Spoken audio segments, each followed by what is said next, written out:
Praise the Lord.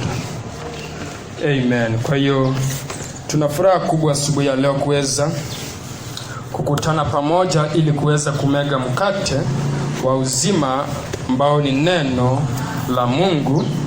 Na asubuhi ya leo kuna mahali ambapo Bwana angependa atupeleke katika safari ili aweze kutuzungumzia. Kwa hiyo ningependa tuweze kufungua Biblia zetu katika Injili ya Yohana, sura yake, mlango wake ni wa 2, na tutasoma kuanzia pale mstari wa 1 hadi mstari wa 11. Injili ya Yohana mlango wake ni wa 2, mstari wa 1 hadi mstari wa 11. Asubuhi ya leo mpendwa, Mungu anatupeleka katika safari. Angependa kwamba tuweze kuhama maeneo haya ambayo tumeyazoea, tuhame katika ulimwengu wa rohoni na tuweze kuenda mpaka mahala ambapo panaitwa Galilaya. Galilaya ya Kana. Yesu angependa kwamba tuweze kuhamia maeneo hayo ili asubuhi ya leo aweze kutuzungumzia. Kwa hiyo anatuita tuweze kuondoka pamoja na yeye katika safari hii, na maana yeye ndiyo njia, anaijua na kuielewa vyema njia hiyo. Kwa hiyo sisi ni tunafuata nyayo zake, ametutangulia nasi tunamfuata unyo kwa unyo. Tutakapofika pale ni kwamba tuketi mahali ambapo na wanafunzi wake waliketi ili aweze kutuzungumzia. Injili ya Yohana mlango wake ni wa 2, mstari wa 1 hadi 11. Ningependa nishiriki nasi kwa neema ya Mungu kwamba ni risali gani kazi ya Yesu Kristo inadhihirika katika maisha ya mwanadamu au maisha ya Mkristo, maisha ya muumini.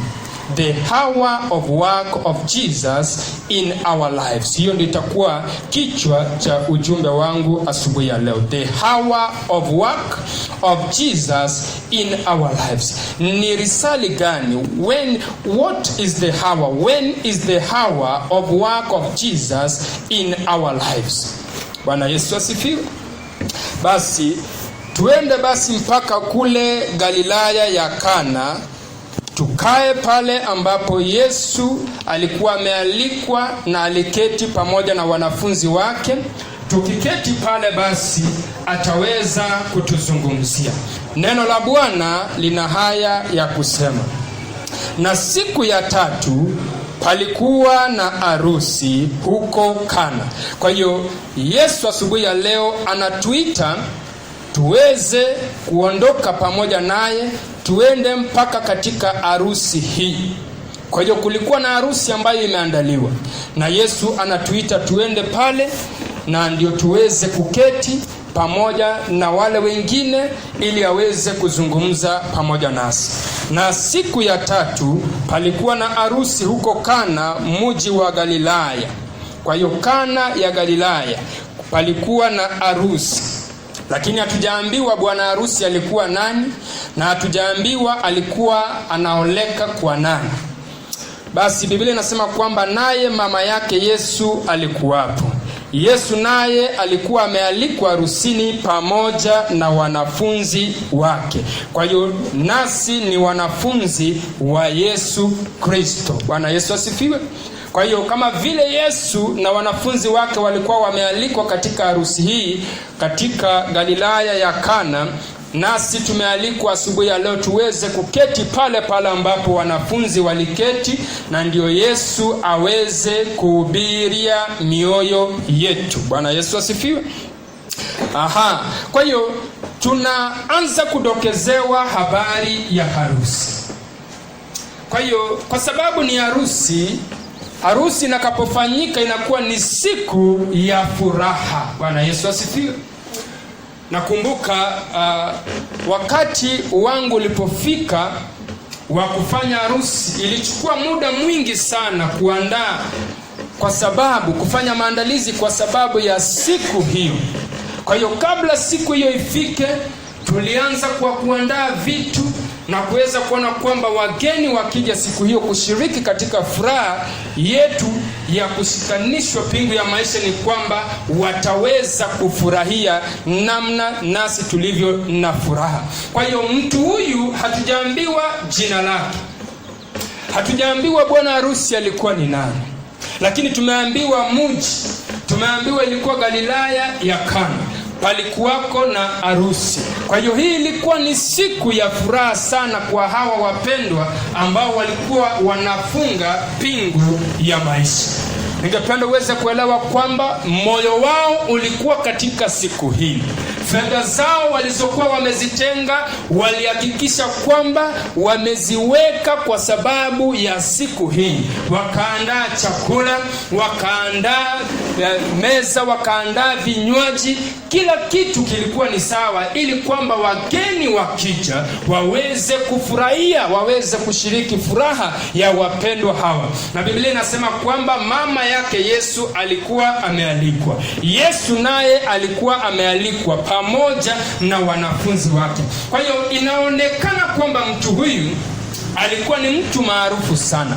Pengine alikuwa ni rafiki ya Yesu Kristo, ili kwamba aweze kumpa invitation, barua ya mwaliko Yesu Kristo. Lazima iwe kwamba katika maisha yake alikuwa amekutana na Yesu Kristo. Lazima iwe kwamba pia naye alikuwa ni mfadhili katika huduma ya Yesu Kristo, ili kwamba Yesu apate kuja kuhudhuria harusi hii. Lazima iwe kwamba alikuwa ni rafiki wa wanafunzi wa Yesu. Lazima iwe kwamba alikuwa ni rafiki, ni mtu wa ukoo pengine wa hii familia ya Mariamu. Lazima awe kwamba alikuwa ni mtu wa kumfuatilia Yesu sana, na alitaka naye Yesu aweze kufurahia na kushiriki katika furahi. Na ningependa uelewe kwamba Mungu katika mwanzo anatuonesha kwamba anafurahia watu wawili wanakapofunga pingu ya maisha na kuishi kwa furaha, amani, ili waweze kulitekeleza kusudi lake. Kwa hiyo Yesu Kristo kuwapo katika harusi hii inaonesha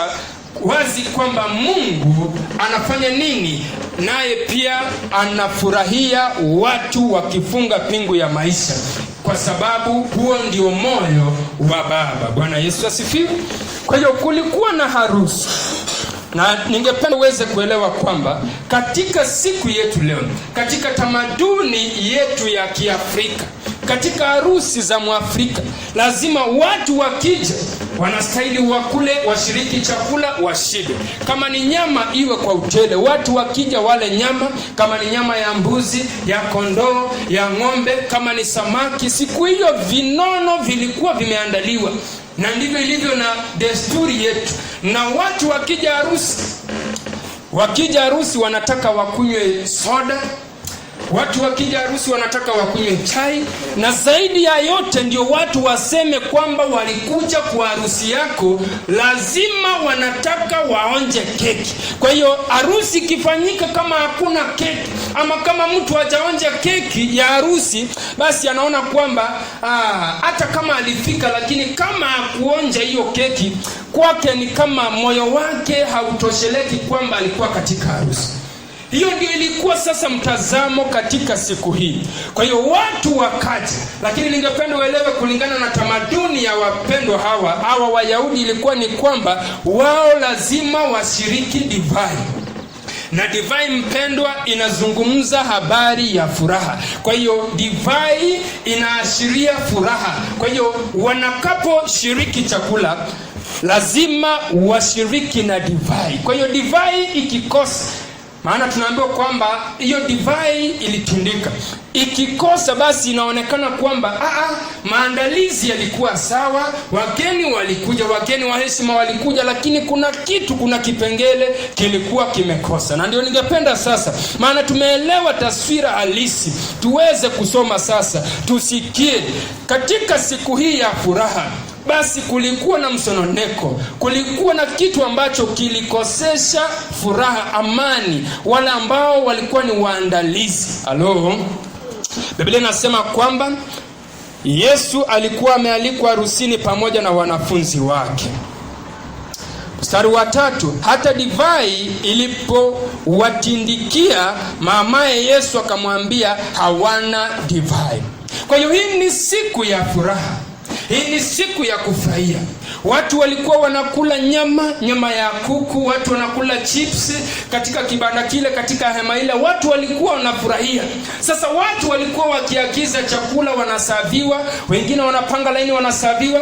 Lakini ilipofika sasa ile hema ya kupokea divai, watu wakaanza kuitisha divai, kwa sababu ni kawaida ya Wayahudi kwamba wakisha kushiriki sasa wanamaliza kwa divai. Sasa wakaanza kuitisha divai, lakini kwa bahati mbaya ikawa kwamba divai imewatindikia. Kwa hiyo sasa tunaanza kuona mahali ambapo kulikuwa na furaha, where there was joy, now there is disappointment, kwa sababu kila mtu anaitisha, tuletee divai katika meza hii.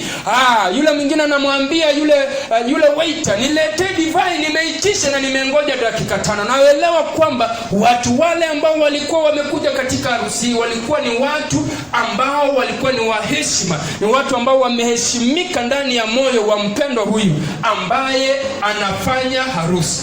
Kwa hiyo inaonekana kwamba wale ambao ni waandalizi wa harusi hii walifanya kazi nzuri, ijapokuwa divai ikawatindikia. Kwa hiyo wakaanza kuingiwa na hofu, wakaanza kutokwa na kijasho, kwa sababu kama divai imeisha, basi ni kumaanisha hii sherehe, hii harusi sasa badala ikuwe a success, imekuwa ni failure. Mahali ambapo kulikuwa na joy, disappointment began to set in.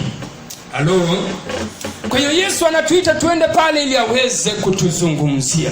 Pengine swali zuri ni nini ambayo Mungu angependa atuzungumzie asubuhi ya leo kupitia kwa tukio hili ambalo lilinakiliwa katika Biblia?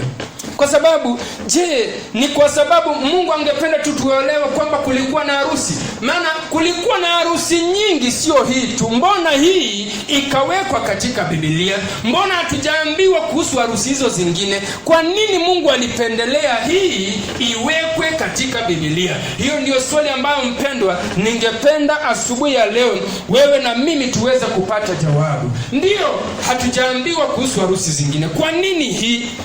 Basi tukipata jibu itakuwa kwamba Mungu hakika ametuzungumzia, na ndio maana alituambia tuondoke hapa tuende mpaka Galilaya ya Kana, mahali ambapo pana harusi, tuketi pale tuweze kuwa na taswira na mtazamo huo, tuone vile ambavyo divai iliwatindikia, ndio tuelewe.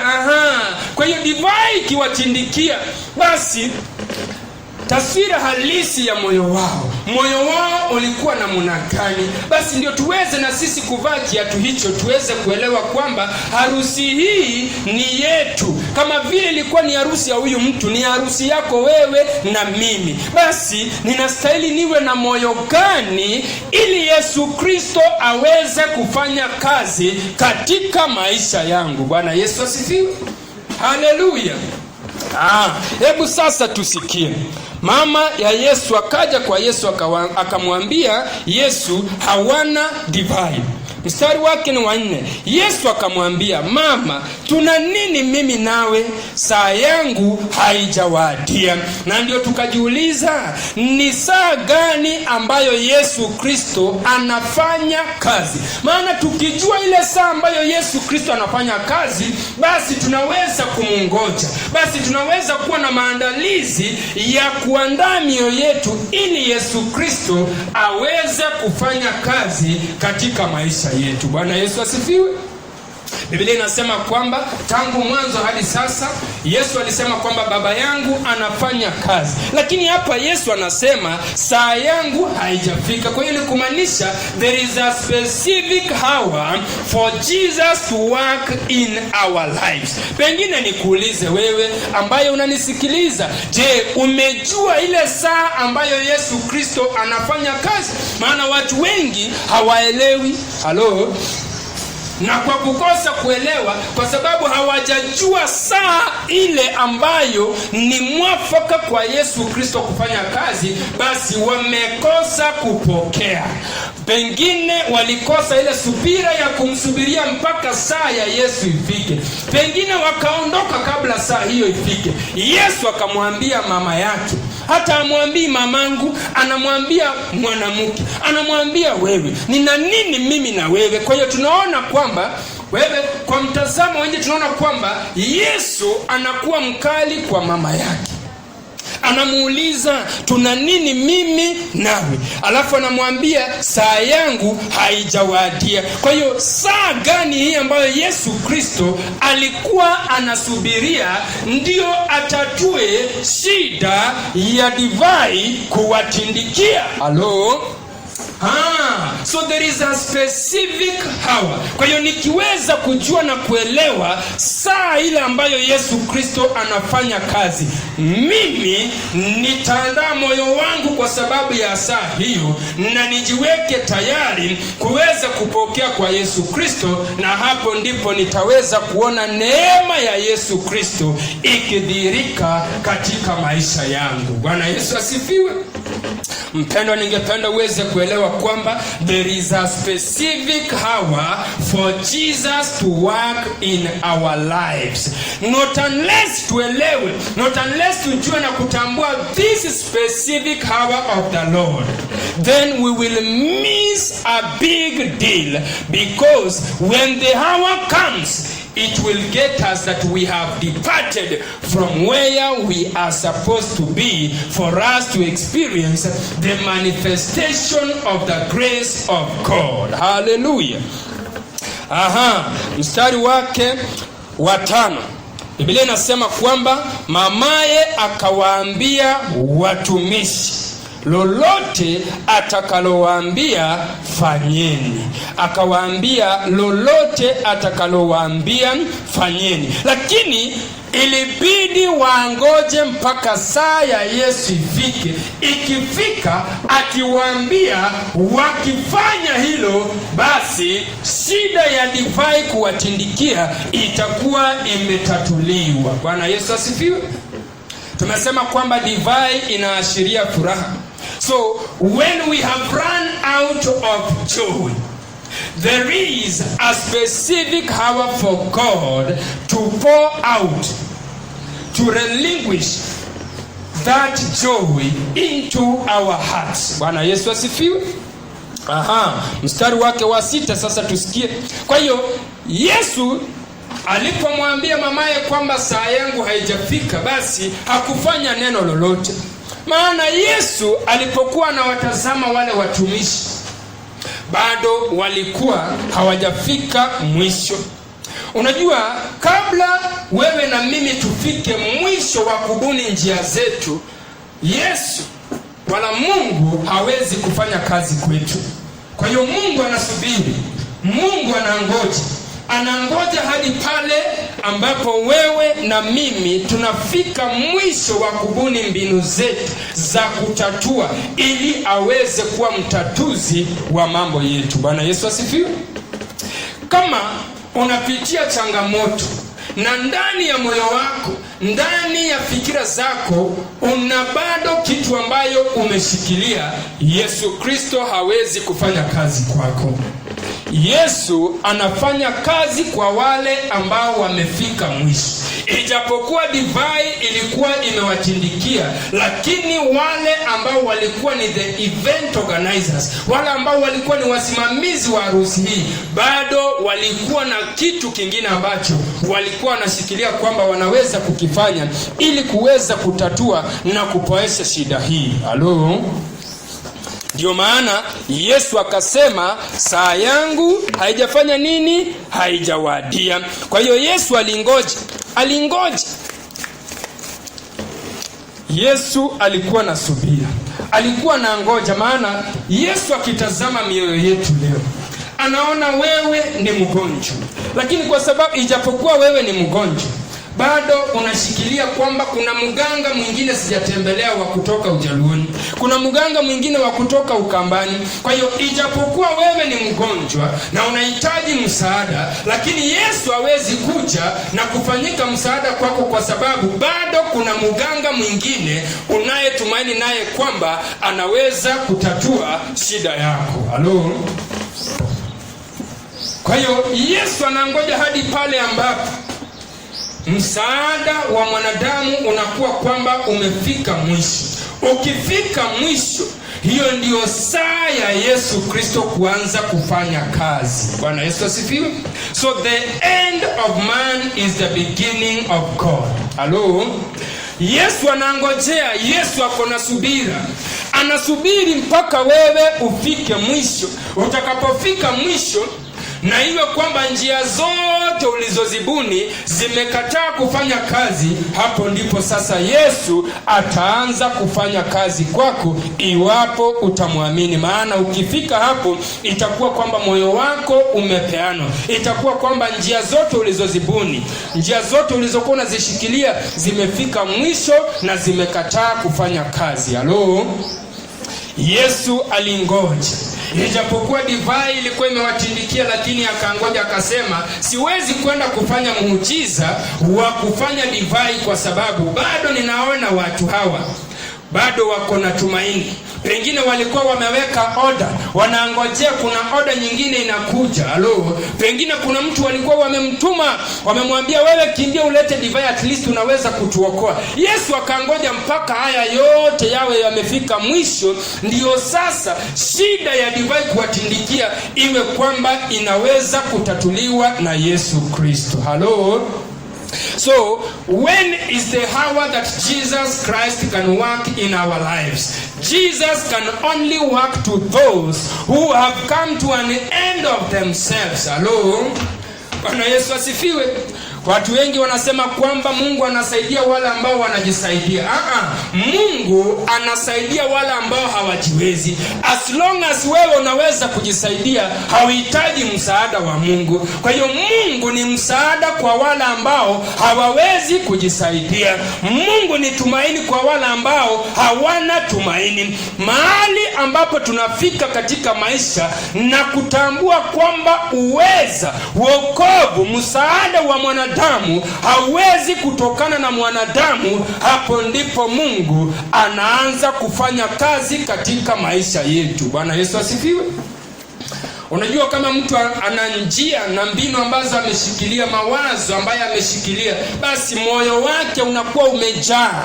Kuna mtu anasema kwamba nilijaribu hii na ikufanya, lakini bado niko na njia nyingine. Nikifanya hiyo, hata hiyo ikikataa, bado niko na formula nyingine. As long as huyu mtu wako na maformula mingi, not unless formula zake zote ziwe kwamba zimefail, hakuna siku atakuwa na moyo wazi wa kuweza kupokea msaada kutoka kwa Mungu. Bwana Yesu asifiwe.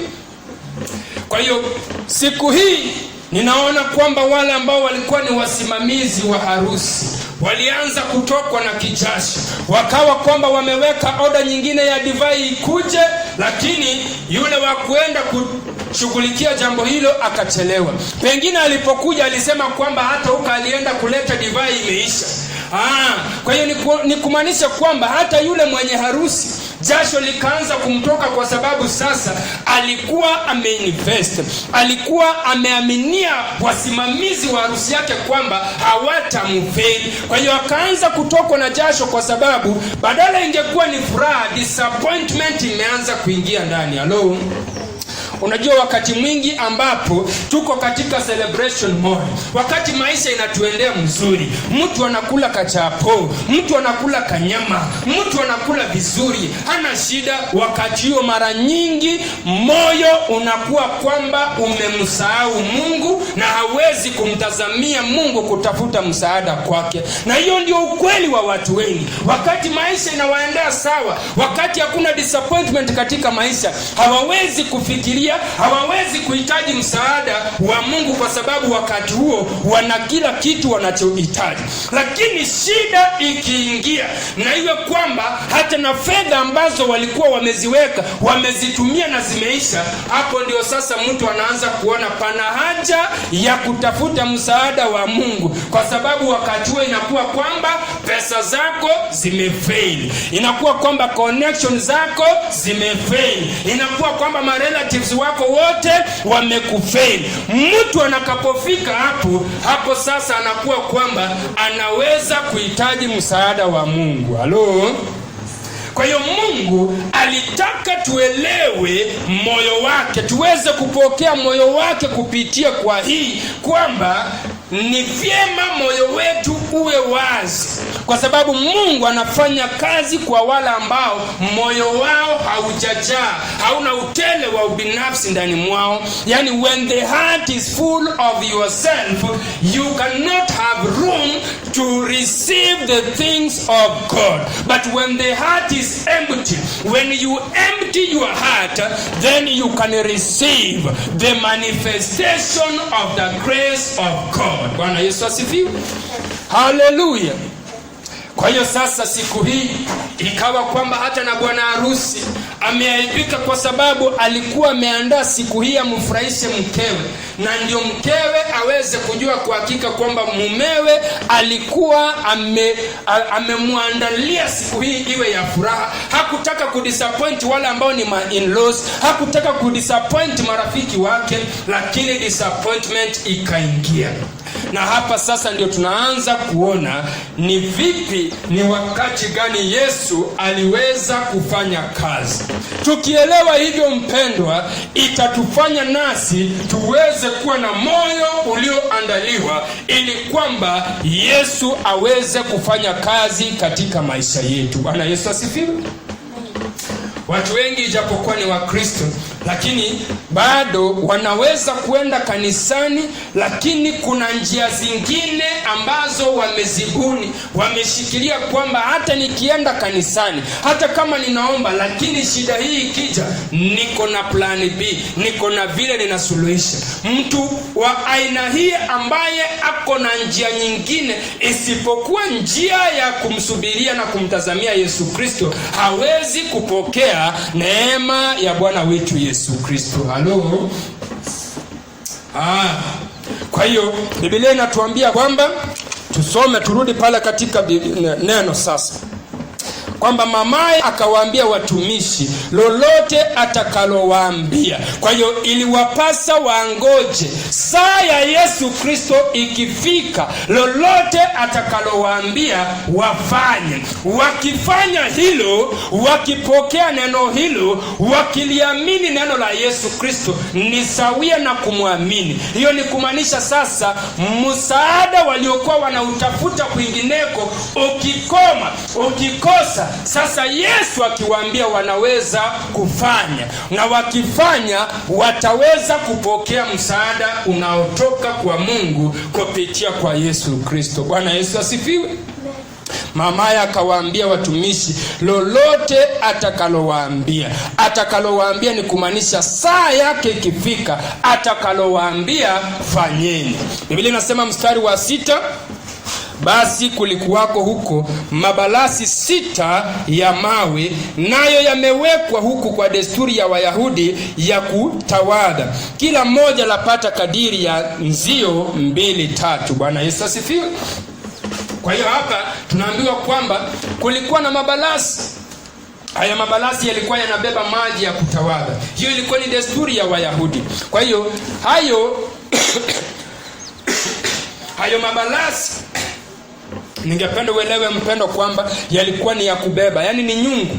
Kulikuwa na nyungu 6, lakini sio nyungu hizi za kawaida, ni nyungu zile ambazo ni kuukuu. Zilikuwa zinajazwa maji, ndio Wayahudi walikuwa wanatumia, wanayateka maji hayo kutawadha mikono na miguu na kichwa kulingana na desturi yao. Bwana Yesu asifiwe. Tunaambiwa kwamba kulikuwa na mabalasi 6. Kwa nini tunaambiwa yalikuwa 6? Mbona Biblia inasema kwamba ni 6? Kwa sababu 6 ni nambari ya mwanadamu. Halo. Siku ya 6 katika mpango wa Mungu ndio tunaona kwamba mwanadamu aliumbwa. Kwa hiyo nambari 6 inasimamia mwanadamu. Nambari 6 inasimamia nini? Moyo wa mwanadamu. Bwana Yesu asifiwe. Haleluya. Basi kulikuwako huko mabalasi 6 ya mawe, nayo yamewekwa huko kwa desturi ya Wayahudi kutawadha, kila moja lapata kadiri ya nzio 2-3. Yesu akawaambia jalizeni mabalasi maji. Kwa hiyo ni kumaanisha kama vile divai ilikuwa imewatindikia na maji pia hawakuwa nayo, akawaambia wajaze mabalasi hayo maji. Kwa hiyo sasa tunaona saa ya Yesu Kristo kuanza kufanya kazi imefika, na ilipofika Yesu alingojea, divai ikawatindikia, lakini bado maji katika mabalasi yalikuwa. Akangoja mpaka hata na maji katika mabalasi yakaisha. Na tumesema kwamba mabalasi haya sasa yanaashiria ni kivuli cha moyo. Bwana Yesu asifiwe. Maana nambari 6 ni nambari ya mwanadamu, inaashiria moyo wa mwanadamu. Halo. Katika safari hii ambayo tumekwenda katika harusi, kuna kitu ningependa uweze kukiona cha ndani. Kwa hiyo mabalasi yakiwa hayana maji ni kumaanisha yako empty. Na mabalasi tumesema yanaashiria moyo. Kwa hiyo Yesu Kristo anangoja, saa yake ya kufanya kazi ni gani? Yesu Kristo anangoja hadi pale moyo wako wewe na moyo wangu utakuwa uko empty. Kwa sababu moyo wako ukiwa empty, moyo wangu ukiwa empty, ni kumaanisha all my ideas, all of my thoughts, all of my ways, all of my formulas have been emptied and there is no solution in those. Bwana Yesu asifiwe.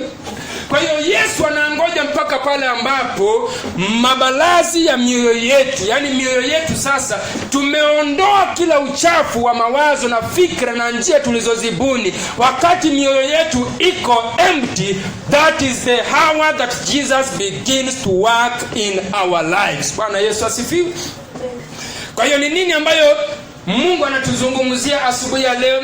Anatuzungumzia kwamba kwa siku nyingi na hata siku hii, ijapokuwa tuko katika ibada, ni kwamba our hearts are full of ourselves. Kwa hiyo anangoja. The reason as to why we are not seeing the manifestation of the grace in our lives is because our hearts are full of ourselves. Yani watu wamejaa ndani ya mioyo yao, wamejaa njia zao, yani wamejaa ubinafsi. Mtu ameshikilia mimi. Kwa hiyo as long as ni wewe, hakuna vile Mungu ataonekana katika maisha yako. Hello.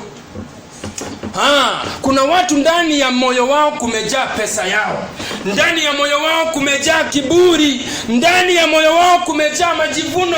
Wewe ambaye moyo wako umejaa kiburi, umejaa njia zako, hauwezi kuona kudhihirika kwa neema ya Mungu katika maisha yako. Yesu atangoja hadi pale ambapo njia zako, pesa zako, vitu vile ambavyo vimejaa ndani mwako vitakapoondolewa.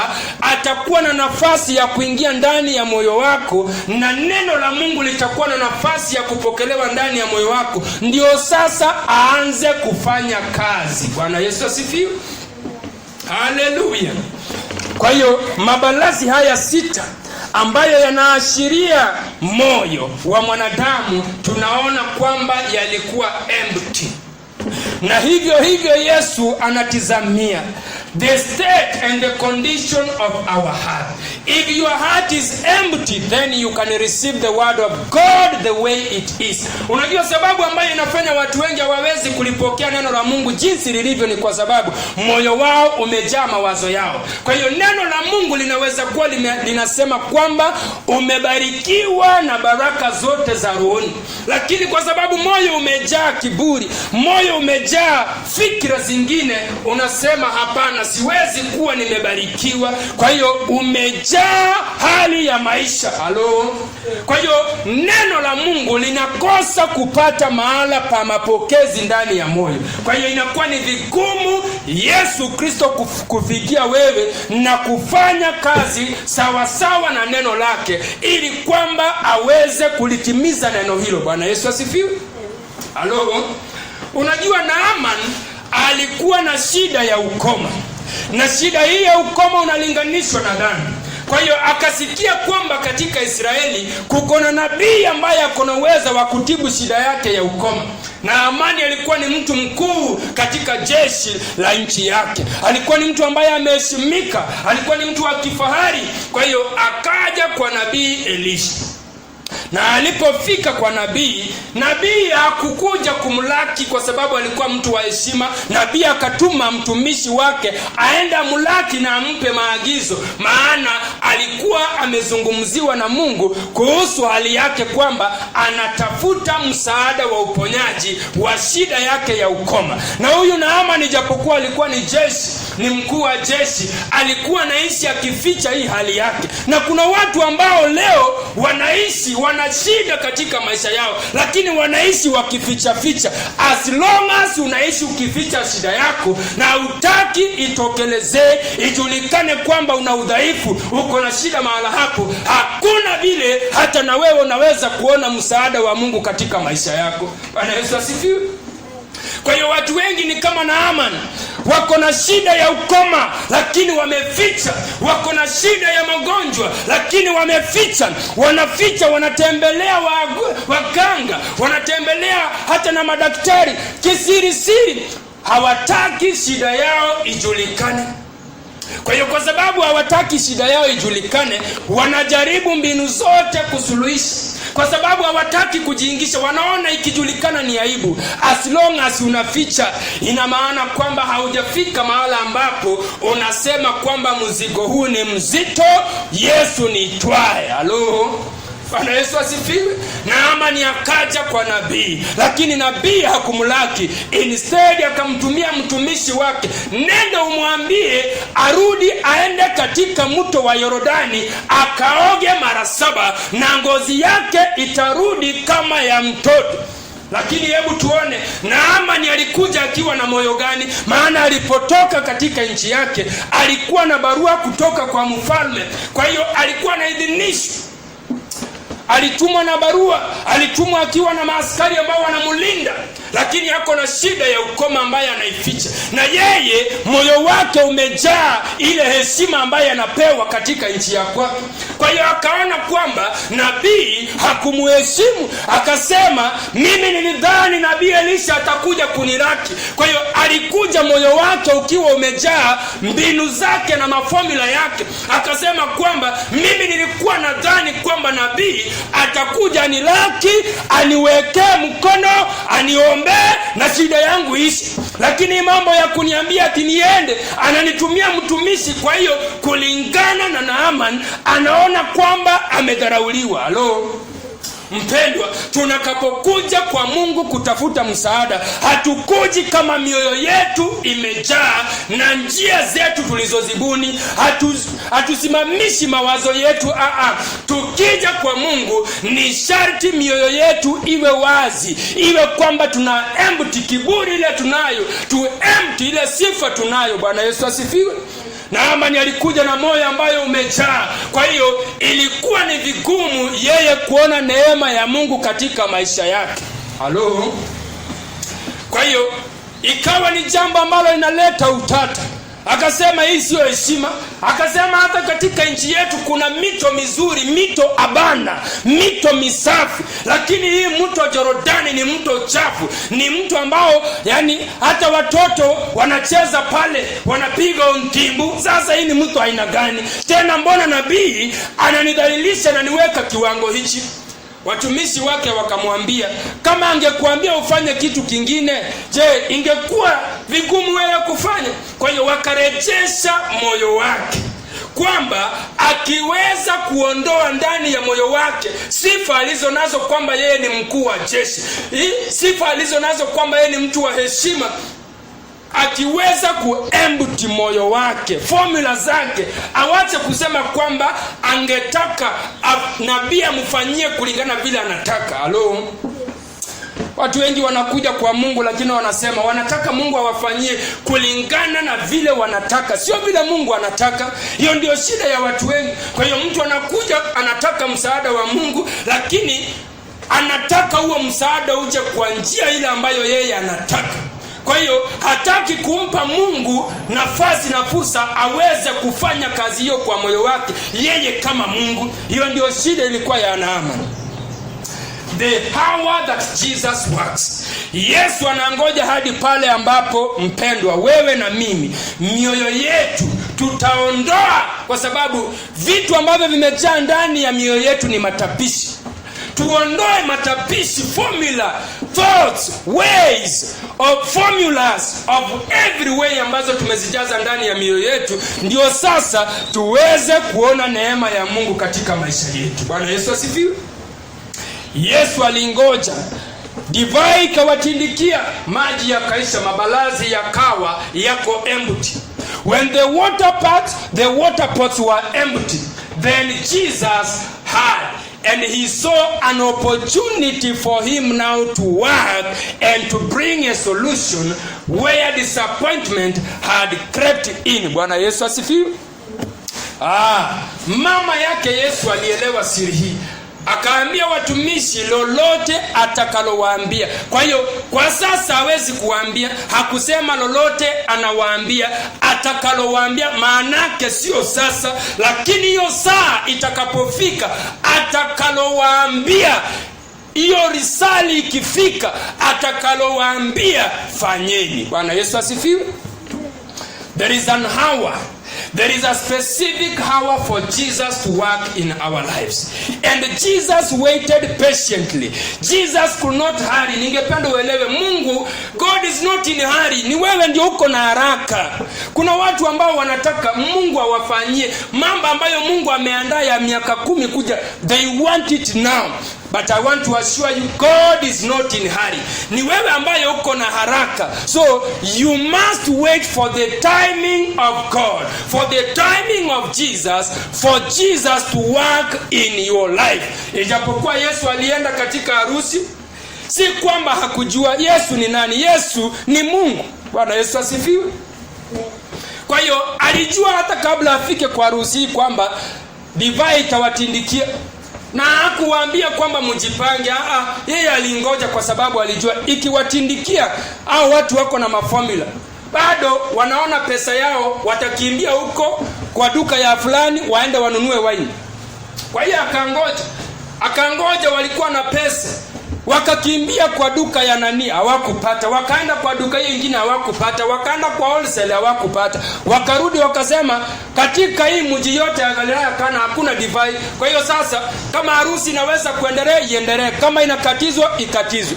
Yesu akangoja mpaka formula zao, mahali ambapo walikuwa wanaweka tegemeo na mahali ambapo msaada wao ulikuwa, ikafei. Hapo ndipo sasa Yesu alianza kufanya kazi. Bwana Yesu asifiwe. So Jesus is not in hurry with our lives. Jesus is waiting for that one moment when we will empty our hearts. Empty our hearts ya ile kiburi ambayo tumejaa, ile pesa tunashikilia, ile heshima tunashikilia. When we come to an end of ourselves, then Jesus can begin to work in our lives. Bwana Yesu asifiwe. Hallelujah. Kwa hiyo Yesu akangoja, divai ilitindika, masaa yakaenda.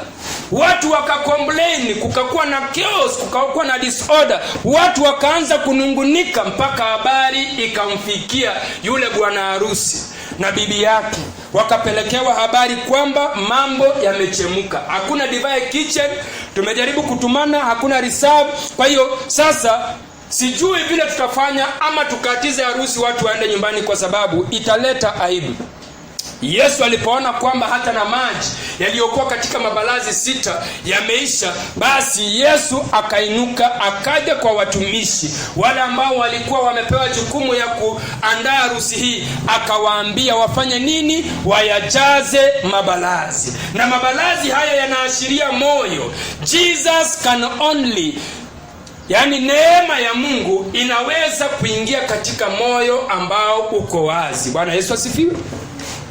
Ningependa uangalie, kama uko na kikombe na kikombe chako kimejaa maji, na uko na maji mengine unataka kumwaga katika kikombe hiyo maji ambayo unataka kuweka kwa hiyo kikombe ambayo imejaa, inaenda wapi?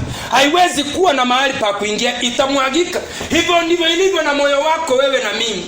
Kama moyo wako na wangu umejaa utele wa mbinu zetu na mambo yetu, hata neno la Mungu likizungumzwa haliwezi kuingia, bali linafanya nini? Linamwagika chini na kuwa ni hasara. Lakini kama moyo wako ni kama kikombe ambacho hakina kitu, kiko wazi, basi kama ukitaka kumwaga maji hayatamwagika, utakuwa na hasara. Hivyo ndivyo ilivyo na neno la Mungu. Bwana Yesu asifiwe. Kwa hiyo neno la Mungu linaweza kupokelewa na moyo ambao uko empty. Na moyo ambao uko empty, ukipokea neno la Mungu, maana yake ni kuamini. Sasa neno likiwa ndani ya moyo, Yesu anaingia ndani ya moyo, na hapo ndio Yesu anaanza kufanya kazi. Bwana Yesu asifiwe. Injili ya Yohana mlango wa 2 mstari wake ni wa 7.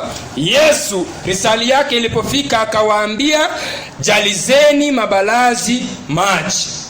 Kwa hiyo hata hii ambaye anawaambia, kwa sababu shida yao sio maji, shida yao ni divai. Lakini angalia, formula ya Mungu sio kama formula ya mwanadamu. Ndio sasa tuweze kuelewa kwamba the formula of God is not the formula of man. Kwa hiyo formula ya mwanadamu ya kutengeneza divai ni kwamba ende utafute zabibu, hiyo zabibu ikuje ikue crush, tutoe hiyo juice, tuchunge vizuri, ihifadhiwe, ndio ifanye nini? Iive. Halo? Lakini sasa angalia formula ya Yesu, formula ya Mungu. Yesu akaja kwa watumishi akawaambia, jalizeni mabalazi maji. Na kisha akawaambia namna gani? Mstari wa 7, nao wakayajaliza hata juu. Mstari wa 8 akawaambia, sasa tekeni mkampelekee mkuu wa meza. Wakapeleka, na walipopeleka ni maji wamejaza, na wakafanya nini? Wakateka. Walipokuwa njiani wakipeleka maji ikabadilika ikakuwa divai. Bwana Yesu asifiwe. Haleluya. Formula ya Mungu sio kama formula ya mwanadamu. Shida ya watu wengi ni kwamba wanataka wamuone Mungu kulingana na formula ile ambayo wako nayo. Mungu hafanyi kazi namna hiyo. Mungu ako na formula yake. Ndio maana katika Isaya anasema kwamba mtu mwovu na awache njia yake, na awache mawazo yake mabaya. Anasema njia zake sio kama njia zetu. Bwana Yesu asifiwe. Mawazo yake sio kama mawazo yetu. Kwa hiyo anataka tuondoke kwa njia zetu, tuondoke kwa mawazo yetu, tuje kwa njia yake, tuje kwa mawazo yake. Njia ya Mungu inadhihirika kupitia kwa Yesu Kristo. Bwana Yesu asifiwe. Mawazo ya Mungu yanadhihirika kwetu kupitia kwa neno. Kwa hiyo ni kumaanisha tukija katika neno la Mungu ni tutupilie mbali mawazo yetu na zile njia tulizofundishwa katika ulimwengu za kutatua shida zetu. Bwana Yesu asifiwe. Haleluya. Kwa hiyo nikija katika neno na kuja na moyo gani? Ninastahili kwanza nihakikishe moyo wangu haujajaa njia na mbinu zangu. Ninastahili number 1 to empty my heart. And to empty my heart is to acknowledge and to come to a conclusive end that there is nothing good that can come from me. Unajua wakati mwingine mawazo yetu yako justifiable. Yaani wewe unashikilia mawazo yako kwa sababu hiyo ndio unaona iko sawa. Lakini mawazo yetu siku zote hayako sawa kulingana na neno la Mungu. Kwa hiyo ninastahili kutupilia mbali mawazo yangu na njia zangu ziondoke ndani ya moyo, ndio nikija kwa Yesu nije na moyo ambao uko wazi, na ndio sasa aweze kuweka mawazo yake na njia zake sasa ziweze kudhihirika, na ndio niweze kumuona Yesu akifanya kazi katika maisha yangu. Bwana Yesu asifiwe. Haleluya. Kwa hiyo asubuhi ya leo Mungu anakuzungumzia, Mungu ananizungumzia, maana ameona shida tulionayo sisi ni kwamba mioyo yetu imejaa, iko na utele wa mambo ambayo sio ya msaada kwa mwanadamu. Kwa hiyo watu wengi wanataka wamuone Mungu. Watu wengi wanataka kuona neema ya Mungu ikidhihirika katika maisha yao, lakini wamengoja. Wanaweza kuwa wako katika nyumba ya Bwana, lakini miaka hiyo yote hawaoni. Wanajiuliza, huyu Mungu kweli anafanya kazi namna gani? Huyu Mungu ni nini anangojea kifanyike ndio niweze kumuona, ndio niweze kupokea msaada wake? Kwa hiyo asubuhi ya leo Mungu anatuzungumzia kwamba saa yake ya kufanya kazi inaanza pale ambapo moyo wangu unakuwa kama haya mabalazi ambayo hayakuwa na maji. Kwa sababu kama yangekuwa na maji, basi hakuna muujiza ambao Yesu angeweza kufanya. Yesu akangoja divai ikawatindikia. Kwa hiyo divai inaashiria furaha. Wakatoka kwa ile ambayo ni moment of joy, and the disappointment ikaingia ndani. Kwa hiyo Yesu Kristo anafanya kazi kwa wale ambao wako disappointed. If you have not been disappointed, then it means you cannot experience the manifestation of the grace of God. Mungu Yesu anafanya kazi kwa wale ambao wako na disappointment, wamekuwa disappointed in life, wamejaribu kutafuta msaada hawapati. Yesu anaweza kufanya kazi mahali ambapo kuko na disappointment.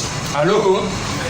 Yesu anaweza kuwa tumaini kwa wale ambao hawana tumaini. Lakini as long as uko na tumaini, uko na tumaini na relative, uko na tumaini na ndugu yako, Yesu hawezi kupata nafasi ya kufanya kazi. But once you have been disappointed by your very own people, by your very own family, by your next of kin, by your friends, by your relatives, hapo sasa ndio Mungu atapata nafasi ya kuanza kufanya kazi katika maisha yako. Bwana Yesu asifiwe.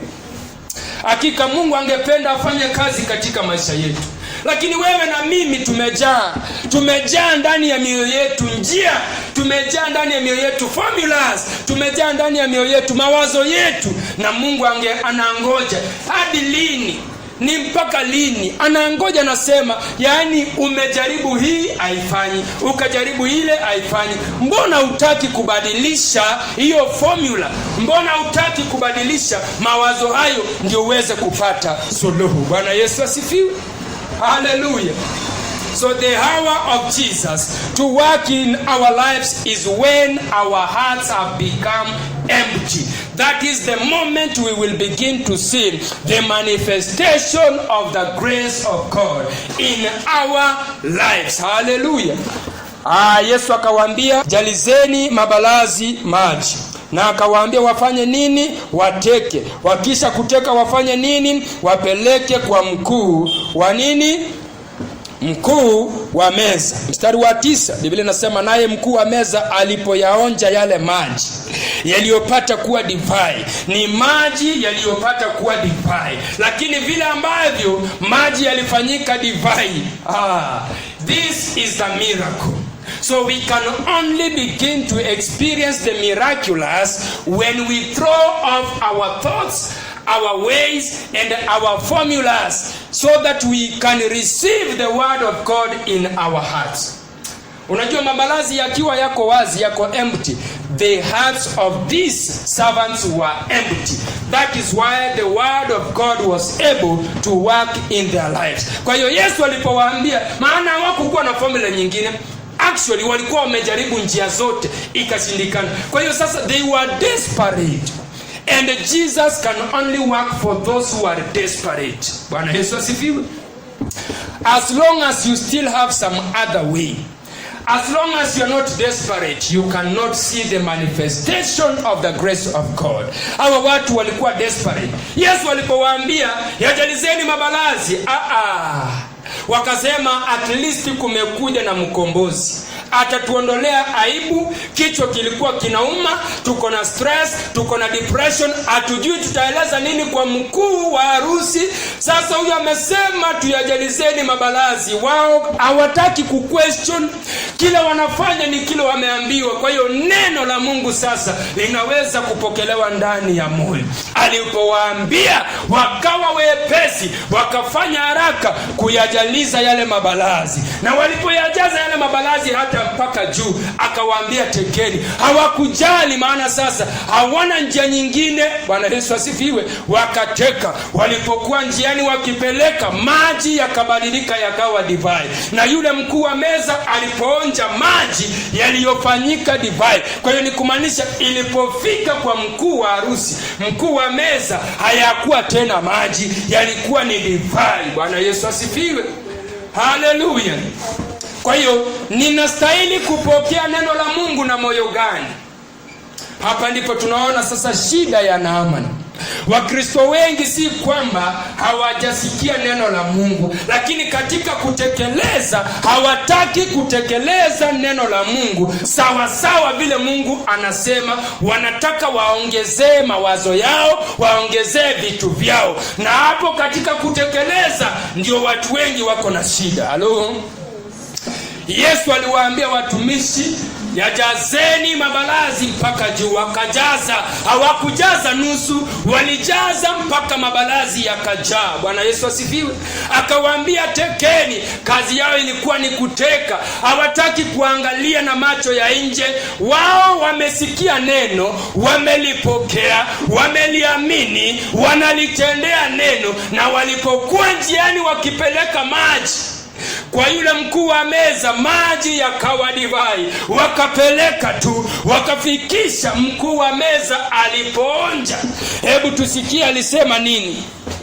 Naye mkuu wa meza alipoyaonja yale maji yaliyopata kuwa divai, wala asijue ilikotoka.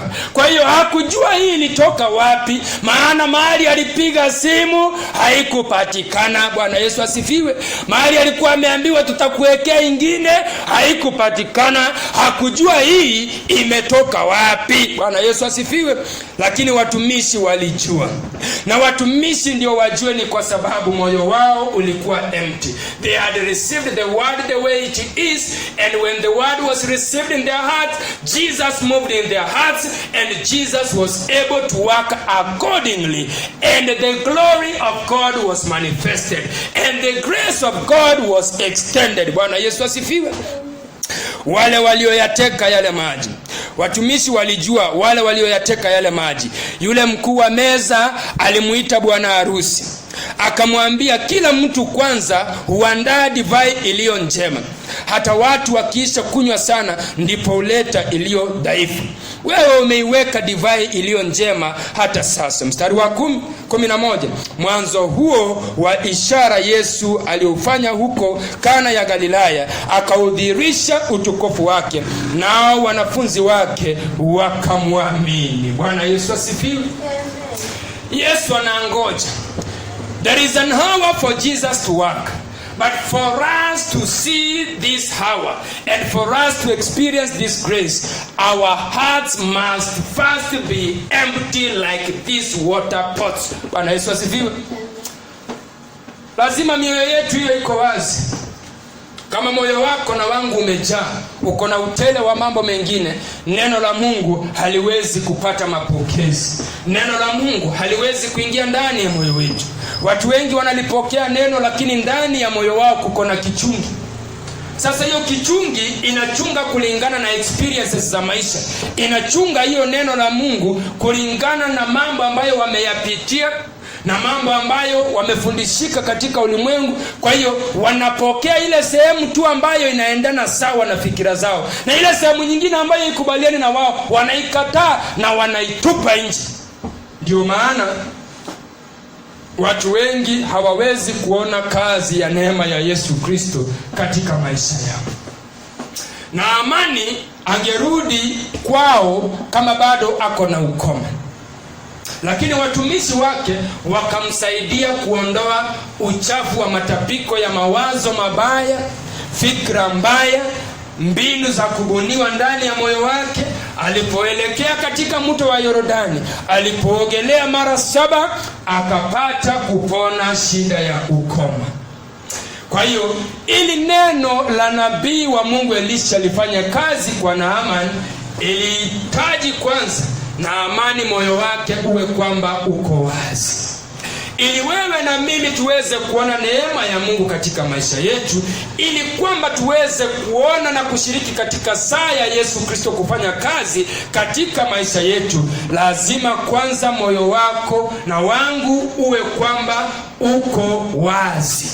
Tuondoe njia zote, formula zote, mawazo yote ndani ya mioyo yetu, tuwe empty. Tukija kwa Yesu, basi tunaweza kupata msaada. Bwana Yesu asifiwe. Kulikuwa na mkuu mmoja, ukisoma habari yake, anaitwa Yairo katika Injili ya Marko 5. Alikuja kwa Yesu akamwambia, binti yangu mtoto wa pekee yu katika hali ya kufa. Akamwambia, njoo katika nyumba yangu uweze kumwombea aweze kupona. Kwa hiyo Yairo alikuwa ni mkuu, alikuwa na pesa, lakini inaonekana kwamba alikuwa amejaribu. Matabibu hawakuweza kusuluhisha shida yake. Akafika mahali ambapo anasema kwamba nimetumia pesa, ninajuana na madaktari bora, lakini shida ya mtoto wangu haiwezi kutatuliwa. Kwa hiyo msaada hauko kwa mwanadamu. Akakwenda kwa Yesu Kristo, na alipokuja kwa Yesu Kristo alikuja akiwa na moyo ambao uko wazi. Kuna mwanamke mwingine ambaye tunaambiwa katika Biblia alikuwa na shida ya kuvuja damu kwa miaka 12.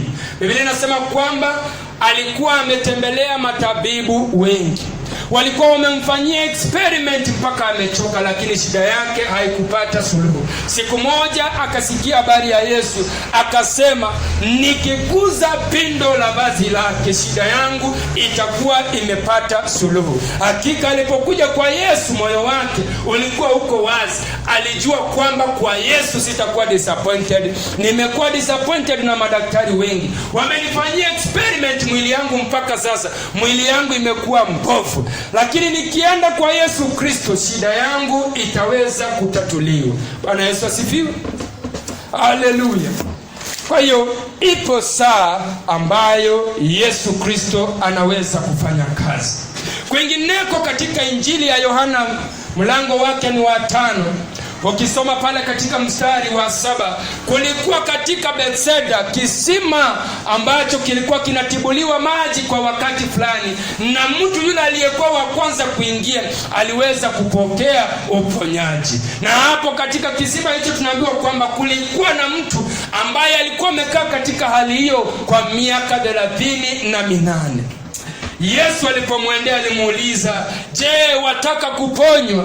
Mtu yule alisema, sina mtu, kwa sababu ndugu zake, mke wake, baba yake, mama yake, marafiki zake wote walikuwa wamechoka na yeye, wakamwacha pale. Sasa maana walikuwa wamemchoka. Akamwambia Yesu, sina mtu wa kuniweka ndani ya birika linakapotibuliwa. Kwa hiyo wakati unafika mahali ambapo hauna mtu wa kukupa msaada, hapo ndipo unaweza kumuona Yesu Kristo na neema yake inaweza kudhihirika kwako. Bwana Yesu asifiwe. Yesu hawasaidii wale ambao wanaweza kujisaidia, mpendwa.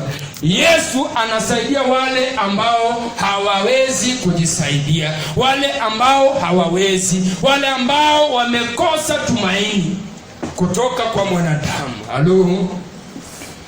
Kwa hiyo ni saa gani ambayo Yesu Kristo anangojea ili aweze kufanya kazi katika maisha yetu?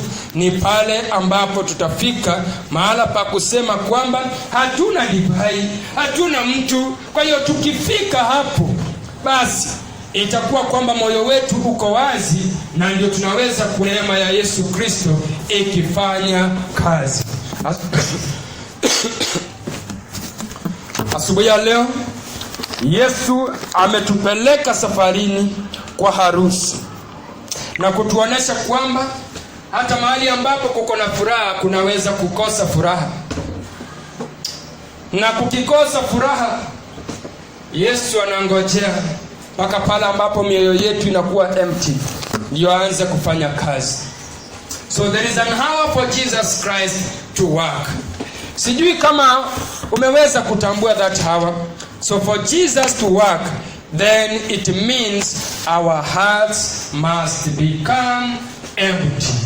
Kwa hiyo neno kuwa asubuhi ya leo ni kwamba empty your heart. Empty your heart. Don't become full of yourself. Don't become full of pride. Don't become full of your money. Don't become full of your title. Don't become full of, yani wacha moyo wako usichae. Let your heart become empty. When you are coming to God, and if you want to experience the grace, the manifestation of the grace of God, if you want to get the help of God, then don't come with a full heart. Come with an empty heart. Let your heart be emptied of yourself. Then you can see the grace of God being manifest in your life. Bwana Yesu asifiwe. Hilo ndilo neno kuu asubuhi ya leo. Na ndio maana Yesu alituita akatuambia kwamba tuhame hapa tuende mpaka Galilaya ya Kana, kuko na harusi. Tuketi pale tuone vile hawa wapendwa mioyo yao ilitaabika, waliitisha divai imewatindika, maji ya kutawadha yameisha, hali ilikuwa mbaya. Kwa hiyo kama hali imekuwa mbaya katika maisha yako, empty your heart and you will see the manifestation of the grace of God in your life. That is the message this morning, and I hope that Mungu Yesu amekuzungumzia kupitia kwa harusi hii. Yesu nina imani kwamba amezungumzia moyo wako. Nina imani kwamba Yesu amechunguza moyo wako. Daudi anamwambia Bwana katika hiyo Zaburi 139 kwamba Bwana unichunguze moyo wangu, uone kama ipo njia iletayo majuto, uniongoze katika njia ya uzima. Mungu amemulika moyo wako, ameona ndani ya moyo wako kumejaa kiburi, anaona ndani ya moyo wako kumejaa mbinu za kubuniwa. Anakuhitaji wewe uweze empty your heart so that he may begin to work in your life. And that hour is not very far. God is looking up to you now. It is up to you to empty your heart, and the manifestation of the grace of God will begin to be seen in your life. Hallelujah. Wacha tuombe, kwa sababu hakika Bwana ametunenea. Kama hajakunenea basi hii haikuwa siku yako, siku nyingine atakunenea. Lakini kama amekuzungumzia basi unajua la kufanya ni kwamba tubu, ni kwamba moyo wako hakikisha kwamba unaanza kuwa wazi, ndio uweze kuanza kuona sasa kazi ya neema ya Yesu Kristo katika maisha yako. Maana angependa mahali ambapo kumekuwa na disappointment akurejeshe. When the wine was served, there was a restoration of joy. Mungu angependa alete furaha katika ndoa yako. Mungu angependa alete furaha katika utendakazi wako. Lakini ili iweze kuwa hivyo, for there to be a restoration, there has to be an emptying of our hearts. So let us empty our hearts so that the word of God can be received in our hearts. Wacha na tuombe. Baba, katika jina la Yesu Kristo, asante kwa sababu umetuzungumzia wao. Umeona mioyo yetu, tumejaa ubinafsi, tumejaa pesa, tumejaa kiburi, tumejaa mbinu za kubuniwa, tuko na utele wa mambo yetu. Asubuhi ya leo Bwana umetuzungumzia kwamba ungependa tuondoe vitu hivyo ndani ya mioyo yetu, maana ni matapishi na maana msaada wetu hauko hapo, ili kwamba neno lako liweze kupokelewa ndani ya mioyo yetu, na ndio Yesu aweze kupata fursa ya kufanya kazi katika maisha yetu. Hakika Bwana, tunahitaji neema yako, tunahitaji kuona neema yako. Utusaidie kama Daudi, uchunguze na kuangazia mioyo yetu, uone kama ipo njia iletayo majuto, utuongoze katika njia ya uzima. Asante Mungu Baba kwa sababu unatusaidia kutubu sawa sawa, ili kwamba sasa neno lako liweze kuwa na tunda katika maisha yetu. Utukuzwe, inuliwe na uhimidiwe, na ni katika Kristo Yesu tumeomba na hata kuamini. Amen.